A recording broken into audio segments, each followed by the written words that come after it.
I feel like it's more work for you to recreate a YouTube beat than to just make an original beat. You know what I'm saying? Like you have to sit and analyze it. You have to find the sounds. Because I've had to deal with that. Like we leased a beat, song started going up. We went back to go buy it exclusive and we couldn't. So we went to our producer. We asked them first.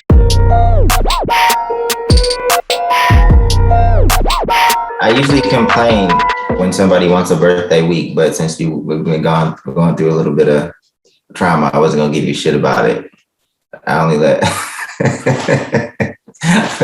or when people say it's my birthday month or birthday week, I'm like, dude, we got enough stuff going on. You get a birthday, like we're doing something on your birthday. There's no week.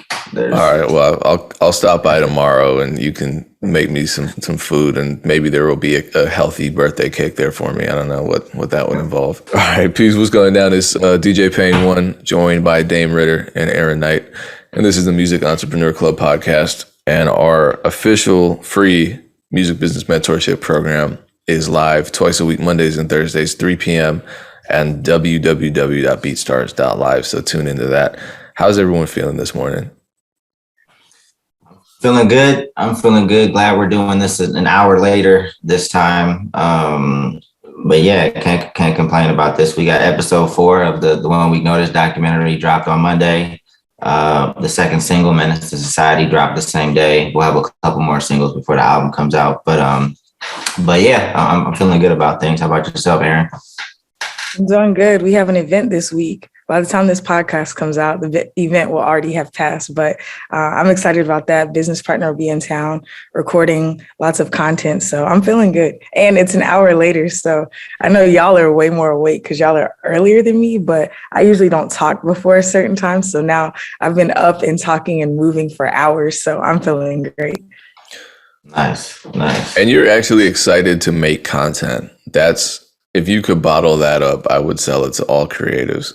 Make it. I hate making it for myself, though. That's the problem. If I'm making it for our brand and my business partner and our creative director is there, then I don't have to do anything but show up and talk. But when I have to do it myself and I have to sit in front of the computer and then redo it and then try to pretend to edit, then I just don't want to do anything. So I can't even lie. I hate making content. Okay, well, that's fair and honest.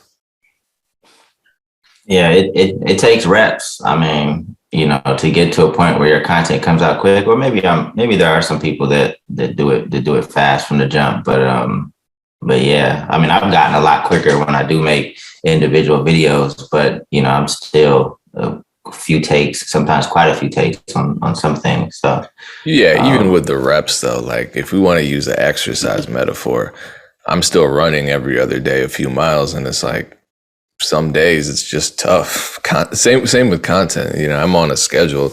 I'm putting content out every day on multiple platforms, but some days it's just like, wow, this again. But I think keeping into perspective the fact that this content is what allows me to live my creative dreams, that pushes me towards making the damn content rather than dragging my feet and feeling sorry for myself because, oh, good, I got to make a YouTube video today. It's not that big of a deal. Yeah, but I feel for creators because, I mean, it does get exhausting because like we finally brought on a social media person to help with Big Job. But before that, it's pretty much me helping him with his social media. And you realize it's like, okay, we got to post to YouTube Shorts, Instagram Reel, Instagram Story, picture post, Facebook's now, you're allowed to upload Reels now. Which I think might be an opportunity for some artists. So to tap back into Facebook, I don't know, but seems like they're making some attempt at least to keep creators on their platform. Then you got TikTok. I mean, and then we started another page for the whole crew is stupid. Like we have a shitload of stuff to post. So it gets tiring. And I told him, I was like, I need help. You were posting all of that? Yeah. I mean, he posts himself from time to time. I would say he posts on his page, I would say once every 3 or 4 days, but everything else you see on his page was me. And then you're doing MEC stuff too. I don't know how you do it. Like I have to fight myself just to post on my own page. Like literally last night at 10, I was like, shit, I got to post about this. So I'm trying to get better. That's incredible. Shout out to you.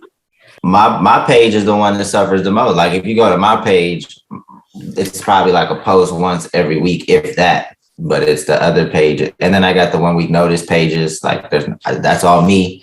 There's probably like literally 12 to 15 different platforms that I'm posting on.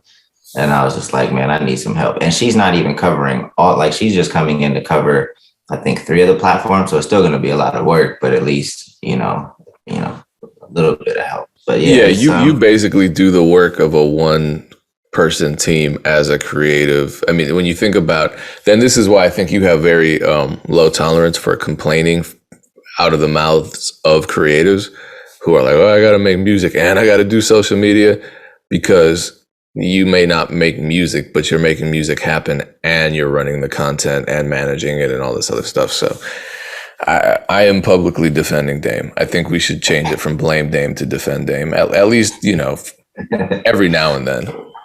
Nah, I mean, I understand. Like, I've been in the trenches since day one. Like, with Funk Volume, I didn't manage Hop's page. I would post on his page from time to time, but he was pretty good about his social media. But then all the Funk Volume stuff, interacting with fans, things like that. But all that stuff is crucial, especially in the beginning. There's a lot of heavy lifting in the beginning if you really want to kick off some momentum. And all of those responses, the comments, responses to all those count, to build that initial momentum. So do you also answer all the fan emails and stuff too right now? No. Well, now, Ja's at a point now where we don't have, it's not as, we probably should be answering more emails and more DMs, but I don't do that. I don't communicate as him. Unless somebody's asking us like, okay, where do I get this t-shirt, or how do I get tickets to the show? Like stuff like that.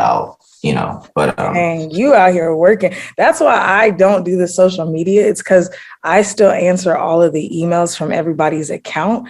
And granted, if it's just a fan being stupid, that's just like whatever. But because we have so many merch accounts, it's like, oh, I got sent the wrong size, or when will this be back in stock? And so it's like I'm doing a ton of that, and then a ton of the like, hey, we have this random opportunity, and I'm like, oh, well, we have this thing that you can, like, I don't know, that's crazy. You're doing a lot, Dave. Like my appreciation for you just went up even more. That's crazy. Customer service is the worst. I know Payne has dealt with a lot. Well, you have to, Well, yeah, but let me not ever complain about the emails I get, because that's just for one single brand, whereas the two of you are doing multiple. If it really comes down to it, and I get an inquiry that I think is just too much for me to handle, I forward it to somebody else, management something, and they handle it and they get their percentage, and my life is good and their life is good. So I'm not complaining about it anymore. Some of the emails I get are weird, but it is what it is. You're always going to get weird emails. It comes with the territory. I feel like episode we have to just read like a bunch of, because like I send these emails to my friends sometimes, and they're like, "This is normal," and I'm like, honestly, yes. Like I get weird emails like this almost daily. I don't answer those, but I think we got to read some of the crazy emails one time. Oh yeah, I saved some of the really weird ones, and for the most, I just need to go into my DMs with Brianna Marin, because we just have this exchange.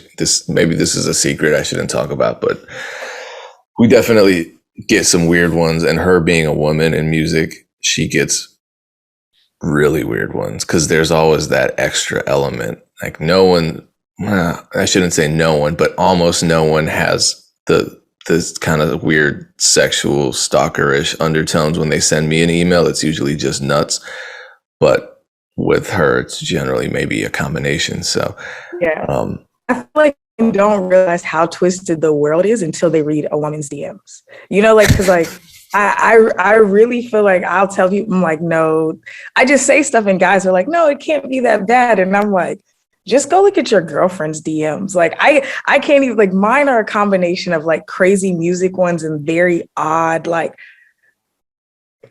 sexual, it's just like a combination of everything. But like DMs are crazy. It's the wild, wild west. That's why I tell people I don't answer my DMs, because it's insane. I need to just start saying that, even though I will, but like the weird ones, I just, those go into the restricted folder. I feel like we were on a good roll to segue into your topic, Aaron, about the management artist relationship and what artists have to offer, because we just got through hearing all the stuff you do for your clients, which is a lot. And I kind of think, damn, why are you doing so much? What is the artist doing that makes the two of you want to invest that much time and energy into these projects? But again, I understand, and I think we've done all of these things. Back when I used to manage, we've done all these things, invested all of this time and energy and resources into the artist.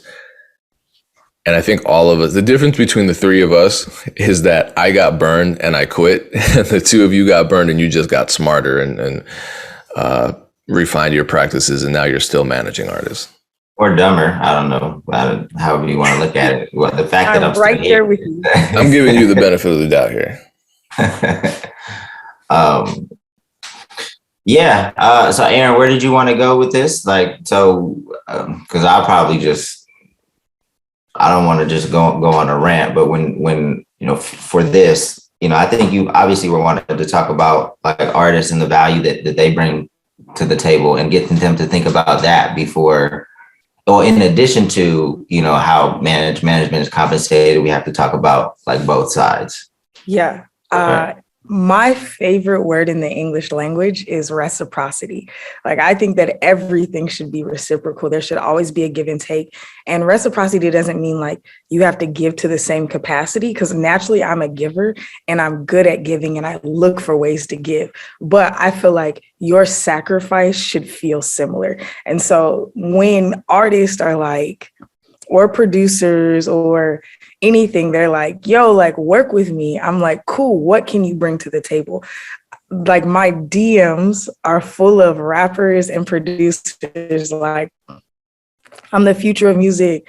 I just need to be put on, or I have X, Y, and Z. I just need you to put me on. And it's like, what as an artist are you bringing to the table, to a manager, to a label, to an investor? And I know we hinted on this a couple of episodes ago.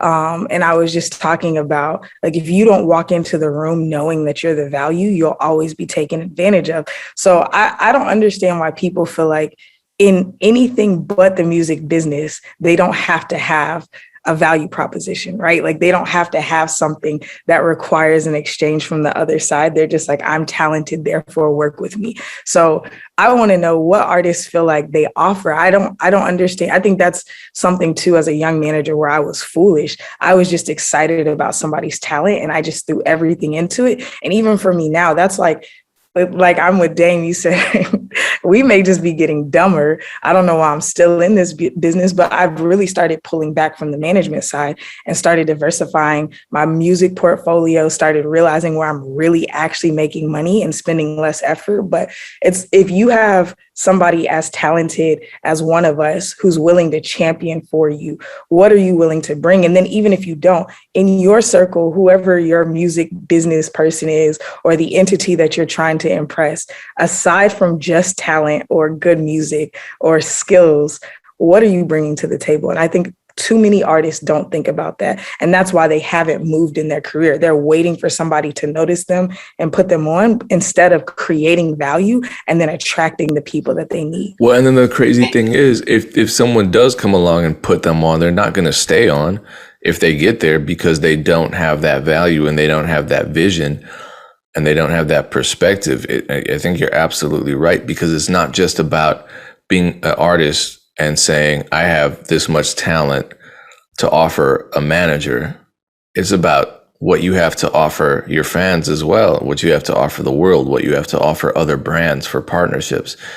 And you ask that question to the vast majority of any creative, whether they make beats, whether they're singers, whether they're songwriters, whether they're rappers, they don't have an answer. And, that should be the bare minimum when it comes time to bringing other people into what you're doing. But then again, people are the same way with personal relationships. Like I might want a girlfriend. What do I have to offer a woman? Oh, not really anything, but I feel like that should be enough because I'm just a real special guy. Like, come on, man. A lot of people think that way. And so I don't want to think of, consider and debate and try to figure out what's wrong with people and their brains and their thoughts and why they don't feel like they should bring anything to the table in these situations. But with music, it's, I think, a lot clearer. You need to have some kind of value, some way to sell yourself. Aaron, can you give some because some people they're gonna hear this and be like, well, the value is my music, the value is my skills, my talent. Can you give them some tangible examples of what that value is that might be more appealing than just saying, hey, I'm the best and I'm passionate about this?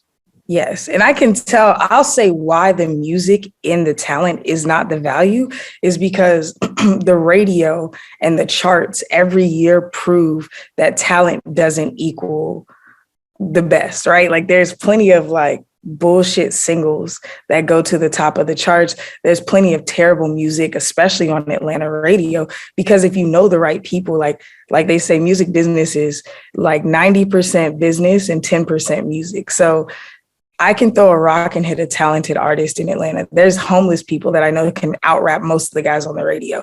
So it's not, the talent doesn't really actually matter, right? It's not like the NBA. And even so, the NBA is like that. There's people who I know who can street ball and they have a skill set and they're refined, but they weren't able to like network, they didn't have the grades, whatever, so they couldn't get to the place they needed to. So I feel like for an artist, for me to even be remotely interested, I need to see, one, what your business did over the last year. If you don't have any type of stats or facts, you don't have any type of way of measuring your growth, that's a huge problem.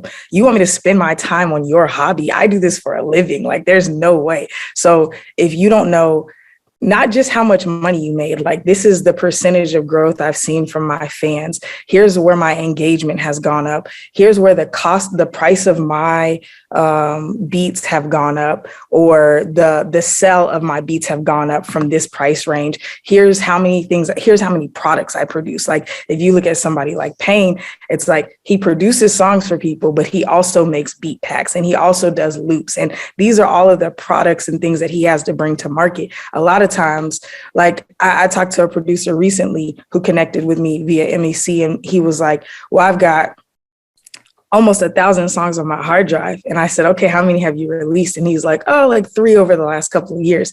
And I was like, you don't have a product, like at all. You just have an idea and you're waiting for somebody to jump on board with your idea. So yeah, I would say how much money you've made. I would also, I don't work with anybody who doesn't have a plan. So what are your goals for next year? And I need tangible goals. Like I'm looking to reach this many monthly listeners. And here's what I think my plan is. I want you to help me augment it. I have these critical relationships. I have these resources. It can't just be, let's sit down. I have music, Aaron, you bring everything to it. If that's the case, then I want 100% of it. And then I'll just license you back a percentage after we make our money back. I'll treat you like a label. I think that's predatory. So I'm not even going to waste my time because there's such a slim chance of you even making it, you know?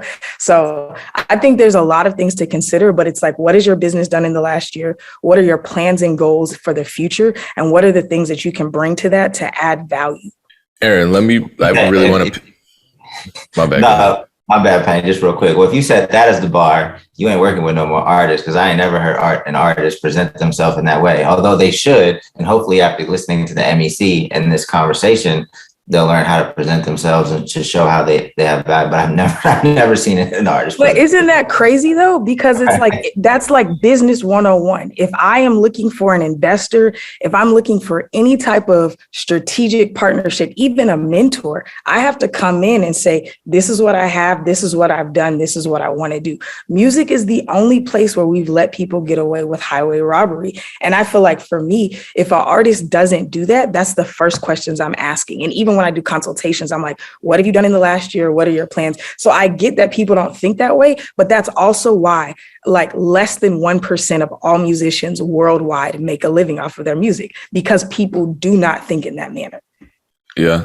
Well, and to pick up on what you were saying about, predatory potential, I think ultimately there are artists who do figure this stuff out. They might not be, I'm certain they're not jumping in your DMs begging you for a look or to be put on, because they're smarter than that. But the artists that figure this out, it's not just so that you can, not be a pain in the ass in Aaron's DMs. It's because your value is your value. I mean, that's the value of your business is important. The value of you as an artist is important. You can't navigate the game without the ability to articulate your value or prove your value. You're right. Everyone's talented. I mean, some of the music on the radio isn't what I would choose to listen to, but that doesn't mean other people don't love it. And they might love the energy. They might love the topic. They might think you're talented when others don't. They might buy into the brand more. I don't know. But the talent is everywhere. Everyone's talented to an extent. And if you can stand out and sell yourself beyond that, well, what happens is you put yourself in a better position where you are able to come to the table with leverage. Otherwise, you have no leverage. And this isn't just, ranting and raving. This is actually valuable input. And I'll tell you, the reason why we have so many scammers these days is because people don't have value and they can't articulate their value. And so they'll jump in a DM and say, hey, I need you to put me on. And a predatory person, they smell blood in the water and they say, cool, I'll put you on. Here's my Cash App. Send me something. Let's make something happen. This happens to me all the time. It just happened to me on TikTok because I'm trying to build engagement on TikTok. So I'm engaging with more comments. And one comment was someone saying, I'm looking to get signed to a label. Are you looking for new talent? Of course, the guy has no content and no followers. So he should not expect a deal at this point. And he's not even articulating his value. He's just saying, let me sign me. And it's like, what makes you think I can sign you? I don't have a label. I never have. I've never signed anybody. Why are you asking me? You look desperate and you're doing it publicly. So I replied, don't be desperate. You're pouring blood into the shark tank and taking a swim. And I also let him know I'm not a label. And so looking for a deal from someone that can't offer you a deal is a bad look. Of course, he got upset. I shouldn't say of course, but he got hurt. He got in his feelings. He didn't take my advice. He's just going to go on to the next artist that he perceives as bigger and ask him for another deal. And there are people that will look at what I did or will look at what Aaron's saying and say, you guys are so mean. I'm not here, for one, I'll speak for myself. I'm not here to handhold with grown adults. If you're trying to be in a vicious business, be in it, but don't expect us who have paid our dues to coddle you. You're not our children. If you want to make music for a living, treat it as a living and learn from these experiences. No one's punching you in the mouth. No one's insulting you. They're just saying no because your approach is wrong. Nobody is on the Chase Bank Instagram like, yo, hire me. Yeah. Do you know what I'm saying? Like nobody is doing that. But in music, people feel like they can take things that don't exist in any other reality and just apply it and expect it to work. And just like Aaron was saying, if we were actually mean, if I had been really, truly mean to this guy that commented, I would have said, yeah, email me. I'll sign you. I'd create a fake label like some LLC or something, tell him to send me $1,000 as a signing fee, whatever that is, because people do this all the time. There are all these fake ass record labels out there that are charging artists hundreds to thousands of dollars to sign them, which is stupid. You should never do that. But if I were mean, I would do it to this guy. I would just upload his music through my distributor, which would cost me $20 a year. I'd take 50% of his master royalties and he'd fall for it because he's looking for a record deal. And this was what he wants. If you go out looking for something without knowing what that something is, I can sell you anything. If you go out looking for a look, you don't even know what the hell that means. So I'm going to sell you A, B, and C. I'm going to sell you a playlist contact sheet. I'm going to sell you a fake distribution deal. I'm going to sell you fake followers. I'm going to sell you all types of trash that is just going to siphon money from your pocket into mine and not give you any value. And 5 years from now, probably 5 months from now, you're going to give up because you didn't make any progress and you feel like everyone's out to use you. Of course, everyone's out to use you.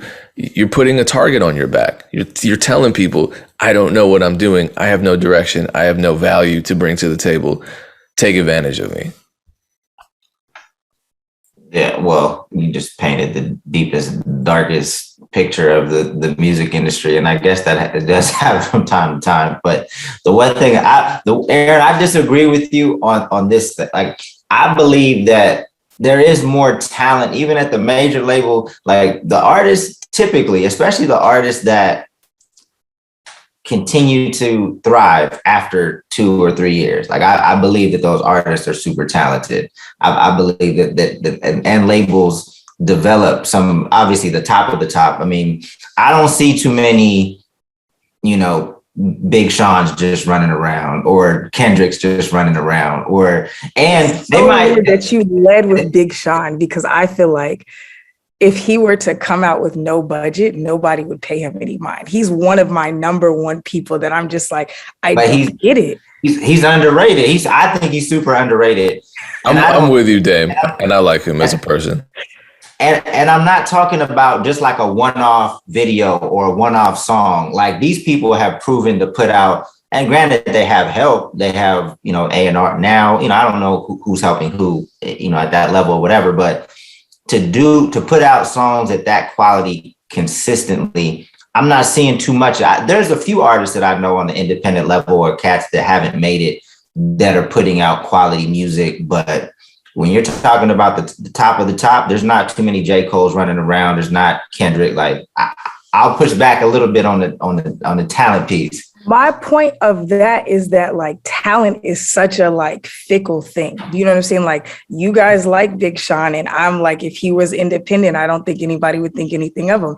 So I'm just saying like that's not enough to like capture anybody, because I don't feel like there's a difference between Big Sean and Keenan Rush. Like y'all don't know Keenan Rush, but like Keenan Rush is so consistent.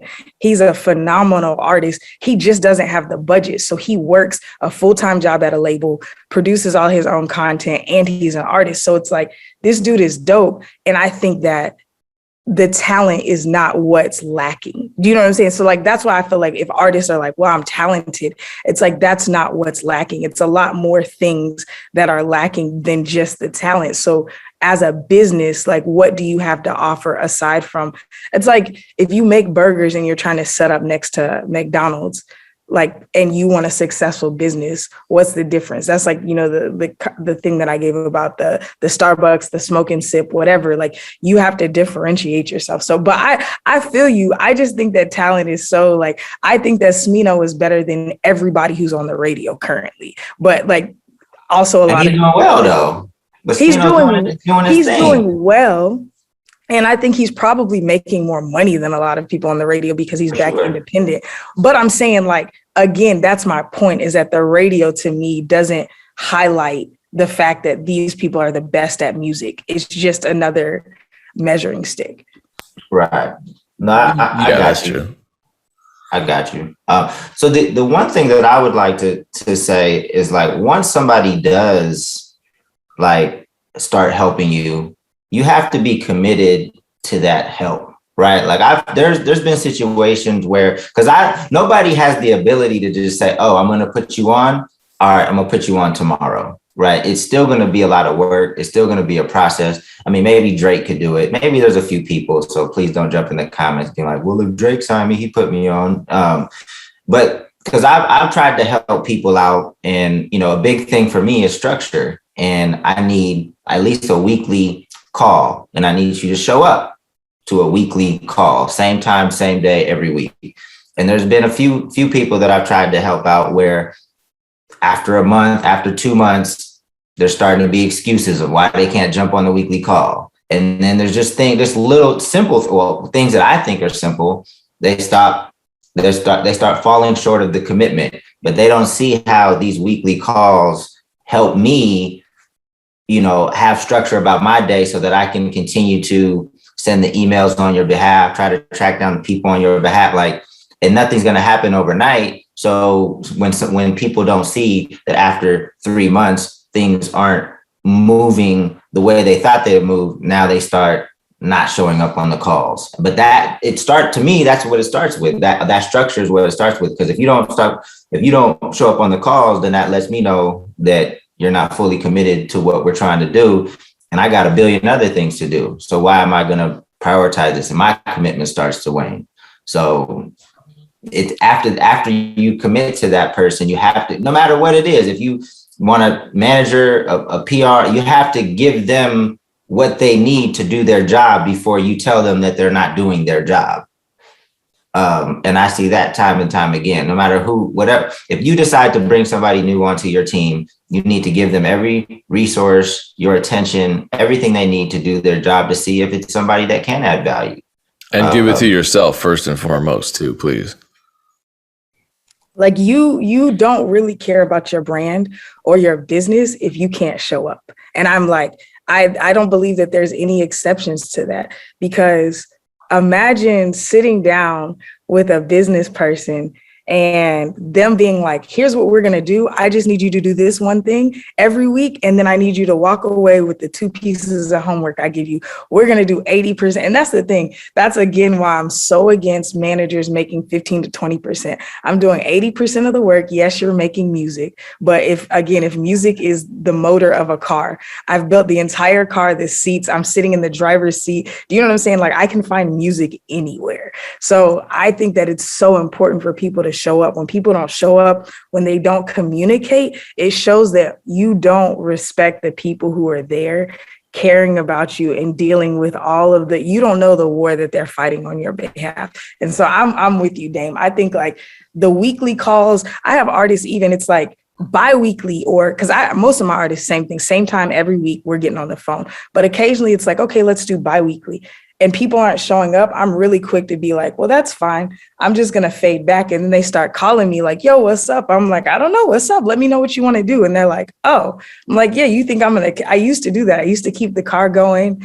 But I heard this the other day. If you're moving forward and a car is moving backwards, you're still moving backwards because you're in the car. And I had to start thinking about my life like that. Like if I'm trying to move somebody forward, but they're dead set on just coasting, which is really always moving backwards, then it's causing my momentum to move backwards. So I got to jump out the car. So yeah.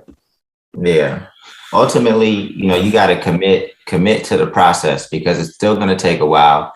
And I'm confident that if I work with somebody and they're fully committed to what we're trying to do, like we're gonna win. Like it's impossible. It's impossible not to with my skill set and their talent, and hopefully if they're committed to winning. I feel like it's impossible not to see more success than you had in the past year. And that's not you saying it because you have connections.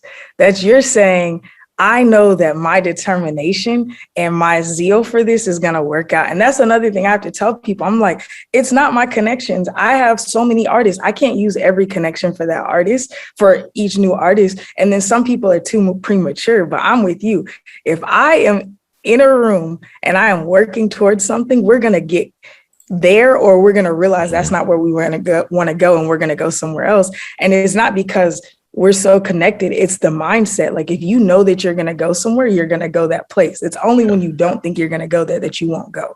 No, I feel like artists who put stock into connections as though they're the end all beat all thing that make a career have no experience and no idea what's going on in the business. Can I bring up a topic that came up last night that's a little bit crazy? And I think it touches on a lot of different concerns in the music business. I don't know if you saw this, but there's a screenshot of another producer's Instagram story making its rounds around the internet. And on that story, it's a producer I've never heard of, but on the story, he said, basically, DM me, I'm remaking YouTube beats for $150 each. So obviously, from a moral standpoint, this is a problem. I get sometimes a beat is unavailable, even in my own catalog. If I sell a beat exclusively and someone says, "Oh, I wanted that beat," I'm like, "Okay, cool. I can work on something similar. It'll be a custom beat, but I can work on something similar, maybe around the same tempo, maybe in the same key. But I'm definitely not remaking my own beat. I'm producing around your idea. That's one thing. Remaking someone else's beat for $150, that's something else. And I retweeted this, and there was a producer who replied, who was honest. I think his name is Martin Beats or Martine Beats. And he tweeted that he does this and he feels bad about doing it, yet he does it for $500 American dollars, incidentally, because that money is twice the average salary in his country. And so, people are doing what they're doing for money. That's what it is. Cool. Let's take emotions and morals out of the conversation, though. Number one, why pay to remake a YouTube beat? That's my first question, because someone else has a higher price. Is that why, like, someone else's beat is the license is, I don't know, 200 for the exclusive or 500 for the exclusive? So you're just going to pay this guy to remake it, and you're going to pay him $150. I don't. Why not just? I have people reaching out to me all day trying to negotiate, and usually we work something out. So why not just do that? But the other thing is, and clearly people aren't anticipating, which is stupid with all the paranoia going on in the music business, legal troubles. You're paying for a beat to be completely remade. What happens if you get found out? I mean, it's the internet, you could at minimum have your distributor wipe your catalog, or they ban you from the platform entirely. And obviously, let's say the song does well. Everyone wants their song to do well. So let's say your song blows up and it's to a beat that was remade. Suddenly, millions of ears and eyes are on you, and your likelihood of getting caught increases exponentially. Someone's going to snitch. And that, I shouldn't even use that word. Someone's going to contact the original producer and say, hey, this sounds like your beat. And then you have a lot to lose, a lot. And the person who made the original beat has the incentive to take more serious legal action against you. And this has happened. My inspiration, KE on the track, did this. And I was sad about that, because usually he's of such a high moral character. He, way back, remade a beat that was major sevens, and it was for a big song. It was Rick Ross featuring Jay-Z. And obviously there was a backlash. Obviously he didn't get away with it. You know what I mean? So I don't know why people think that in the music business you can just do whatever you want and there are no consequences. So this is I know you saw this being advertised, but you feel like this is a prevalent thing. Like, a lot of people are buying beats that are remade. I've seen it before, and I don't just mean that this is something that is pervasive in the music business. I just mean in general, there are these very clearly morally wrong things that people are doing, but they're also very clearly legally wrong, and they're publicly advertising them. And you think, okay, what makes everyone think that remaking a YouTube beat or selling fake label deals or ripping, taking even rapping over tag beats and selling them on the platforms? I think that happens all the time, but people catch on. And when they do catch on, you're basically putting your entire catalog on the line just because you didn't want to spend $24.99 on a legal license or something. It's not worth it, in my opinion. There's always a conversation to be had. I mean, if you can't afford the beat, I guess find a more affordable producer, or find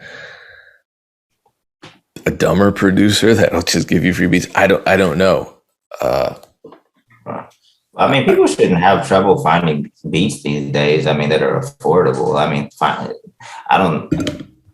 mean, I see people saying, I know that free doesn't technically mean, hey, you use it however you want and reap all the benefits from it. But I see producers giving out free beats all of the time. I mean, and they may need to give the publishing on the back end or whatever it is. But in order to make a song, shouldn't cost that much money these days. It may not be the exact beat you want, but there's some quality stuff out there that I feel like you can rap over. Like, that shouldn't be the thing that's holding things And up. I hope that's not the reason they're getting a beat remade, because it's like, I'm going to get this beat remade and then I don't have to split the composition or something like that. That's a stupid reason. And when you get caught, that's what you get. I think most people are ignorant, though. I think the people who are purchasing it are ignorant to like what's going on, and the people who are selling it are desperate and not creative. That's like, for you to do something like that, I feel like it's more work for you to recreate a YouTube beat than to just make an original beat. You know what I'm saying? Like, you have to sit and analyze it. You have to find the sounds. Because I've had to deal with that. Like, we leased a beat, like it was on SoundCloud, song started going up. We went back to go buy it exclusive and we couldn't. So we went to our producer. We asked them first, hey, can you make us a similar beat? This song is going up. They were like, no. So we were like, we are going to remake a similar beat. Same tempo, same like bass sounds, but everything else was different because we're not also trying to rip dude off. So I've had that happen to a handful of our artists and we've like let them know. But I think that if you're literally just like, yeah, I can remake a Pain beat and it's only $150. I feel like that's such a shiesty, uncreative, like way to make money. Like, I feel like that creativity could be utilized for so many other things. I just don't get like scam culture, especially for such a low dollar amount. You know what I'm saying? Like, that requires a ton. You're remaking a beat for $150 is a ton of work. I could see if it was like, I don't know. I could see if they like ripped your beat and they were like selling it under another name, but that's like a lot of work. I feel like people just need to be more creative. Like, oh yeah, people do that too. And then you think, okay, well, at least that's an easy scam. There's so many producers out there. I think that artists are always trying to look for producers that are more talented than they are an artist, right? Like, why don't they just, there's a shitload of producers out there. If you want to connect with some of the up and coming producers or, you know, connect with them and just kind of grow together, you probably can get a shitload of beats for free. And if you're good at identifying talent, they may not be Metro Boomin right now, but you see the progression and you kind of grow together. And, you know, maybe you're not spending any money on beats. You guys are just, you know, splitting the proceeds from the music as it starts to do better. But again, that goes back to artists just being in their own world and not recognizing what's going on. Like, because that's how I work. I'm like constantly identifying talent, whether it's artists, photographers, videographers, because the more people I can bring in on a lower level and then teach them my style, what I want as they grow and expand, they're huge. They're, you know, the same with Luis. He was on the MEC. He like was doing free logos and flyers in the city. Now he's working for all these major brands. I still get a great price on artwork. He does all of my templates, whatever, you know. So I just think that artists are so like, I'm the value, therefore everybody needs to cater to me. And whatever is not catered to me, I'm going to try to finesse and finagle and get what I need. But it's like, if you spend more time on learning how to connect genuinely with people, you will be way more successful than just being a talented artist. Like, you could be mediocre, like extremely mediocre. And if you are good at connecting with people and adding value to people, or even just appreciating people, you'll win. Yeah. Again, I'm gonna slightly disagree with you on the mediocre stuff. Like, I still feel like there's people. Coach K signs people notoriously who were not rapping the year before and turns them into mega stars.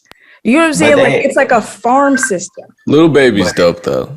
He is now, y'all. I'm from Atlanta. He is now. Okay, I defer. But it's also, do y'all hear? Have y'all ever heard old Lil Baby stuff? No, the first Lil Baby that we heard up here was I think it was called My Dog, or it was a song before that. Yeah. But he saw something. I mean, nobody like 2 years in.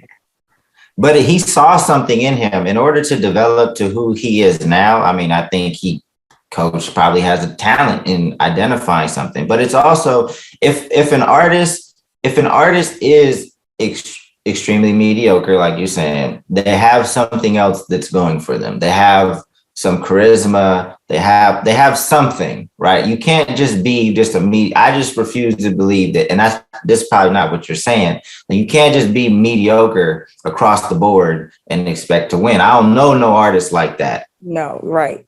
I'm saying you can be mediocre talent wise, but you can be a great connector and you can add value to other people. And I've seen people like that take off. They've got a crew around them. They're, you know what I'm saying? Like, this is like what I see a lot when it comes to these white rappers too, because it's like, they may not be as talented, but they understand how to network. They understand how to assemble a team. They understand how to get people around them. So they're politicking, they're moving, whatever. And then a lot of the Black rappers, especially in Atlanta, are just like, yo, I'm talented. And it's like, yo, this dude who has barely any talent. Yes, it has to be developed. And yes, I think eventually they'll take off. But a lot of these people who have not a ton of talent, but can score on other sides, I'm seeing like really winning because, and I can send you some records, dang, that are like terrible. If you need examples of this, like terrible, millions upon millions of streams, and they've got a fan base, and it's like actually bad music, like technically bad, but people are supporting it because they move in a certain way. But how long does that persist? Like, it persists. Right. So it may only last a year or 2 or 3, but if you can keep growing a business, do you know what I'm saying? Like, let's keep it a buck. In-N-Out Burger should have been out of business a decade ago. Those burgers are trash. Those burgers are trash. I don't know how we got here. But burgers are trash. But they have a good business model. No, they're not trash. That's the only thing that I've missed since stopping from eating meat. I've gone vegetarian. I haven't eaten one, but nah, we're not gonna turn this into it because people on Twitter do that. All of a sudden, I see people bash In-N-Out. Like, why? Just appreciate what y'all got going over there. I don't know what kind of burgers y'all got in Atlanta, but just appreciate that. Instead of bashing In-N-Out, post a tweet about why you love the burgers in Atlanta. I don't understand why In-N-Out gets so much hate. If you don't like it, it's the only burger spot y'all have. So I get it. And I get the loyalty if you're from California. My point is that like everything is not for everybody, but if you can carve out a niche, whether it's actually a great product, if you can really put a solid business model again, okay, we'll go to something that we share commonly a disinterest in. Like all of these people who are like posting the webinars and they have these sales funnels, whatever, those are all of the dudes who grew up from network marketing, right? They have become the internet mavens. Like network marketing was super corny to me when it started. These internet mavens are super corny to me, but they have a great business model and it works and it's effective. Do I think that they're the best at what they're doing? No, but they're the best at teaching it. And so they have a phenomenal, I don't know. So even for me, I start to veer into some of those channels, not the full thing, you know, like even like you're like, I have an ebook. I'm not leaning all the way into that because I don't want to be a meme of myself, but because it's a great business model, I'm like, this makes sense. Do I feel like those guys are more talented than anybody else? No, I don't, but they're good. They figured out what works. And that's what my point is, that like your talent alone doesn't make a difference in what you're doing. Like if you cannot carve out a solid business model, if you can't activate people around you. And so I just think it's lazy, again, to steal people's stuff and run in that direction. Like you need to figure out what you could spend way more time and energy doing solid business and excelling than just scamming people and then finding the next scam. Like Guap Dad 4000, he was a scammer. He realized he was so good at scamming that he could get people in the building. Everybody kept asking him, are you a rapper? Are you a rapper? So he started rapping. He started out as a mediocre rapper, but now he has money at his disposal. I think he's gotten to be a pretty decent rapper. So again, he had the power to get people around him and get people excited. And now he's grown. So that's just my point. But his talent is not just in his rapping. His talent is in his charisma. It's in his personality. Like, so it's beyond, you know, the music that you're putting together for sure. But that to me is part of his talent. I agree with that. I'm just talking about musical talent. I think a lot of times artists say, I have musical talent. Guapdad 4000 has a brand. So even if his music, like I buy merch from him and I watch all of his videos, and maybe once a year I'll listen to one of his songs. Do you know what I'm saying? So it's like he took something that he had and ran with it. So that's just my point, is like, I agree. If your talent, don't make music or good beats your only talent. Have something else to bring to the table. Mm-hmm. We agree with that, right? Yeah. Yeah, no, I mean, I think, and I was having this conversation with my brother last night. Like, there's artists that find different ways to get on. He put me on to this artist named Corpse, who does. My girlfriend loves Corpse.